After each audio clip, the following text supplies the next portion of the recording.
2026 বিধানসভা নির্বাচনকে সামনে রেখে বিজেপি রাজ্য জুড়ে পরিবর্তন যাত্রার ডাক দিয়েছিল। তা শুরু হয়েছিল 1 তারিখ এবং 10ই মার্চ শেষ হলো। বৈষ্ণবনগরে পরিবর্তন যাত্রার উপস্থিত নিশীথ প্রামাণিক ও দিলীপ ঘোষ জনসভার মধ্য দিয়ে বৈষ্ণবনগরে এসে তৃণমূল সরকারের পরিবর্তনের ডাক দিলেন। চলুন দেখে নেব সেই ছবি। আপনারা দেখছেন নিউজ নদিয়া এক্সপ্রেস। চ্যানেলটিকে সাবস্ক্রাইব, লাইক, শেয়ার এবং ফেসবুক পেজটি ফলো করুন।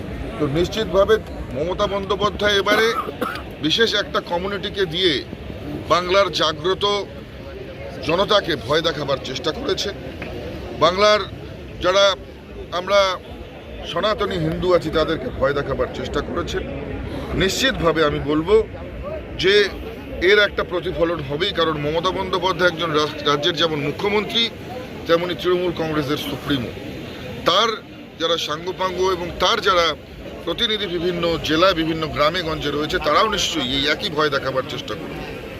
তাই মা বোনেদের সম্মান রক্ষার্থে, মা বোনেদের ইজ্জত রক্ষার্থে, মা বোনেদের শাখা সিঁদুর রক্ষার্থে নিশ্চিতভাবে আমরা আহ্বান করেছি যাতে মায়েরা বোনেরা তৈরি থাকে, কেউ তাদের সম্মানে আঘাত করতে এলে যাতে তারা পাল্টা উত্তর দিতে পারে সেই ব্যবস্থাও তৈরি থাকবার জন্য মা বোনদেরকে আমরা আহ্বান করেছি। বলছি, আপনি অস্ত্র রাখতে বলেছেন, কেন বললেন অস্ত্র রাখতে? দেখুন, নিশ্চিতভাবে যখন মায়ের সম্মান নিয়ে ছিনিমিনি খেলা হয়, যখন আপনার ঘরের পরিবারের যে যারা সদস্য তাদের জীবন যখন বিপন্ন হওয়ার পথে হবে, আপনি কি করবেন?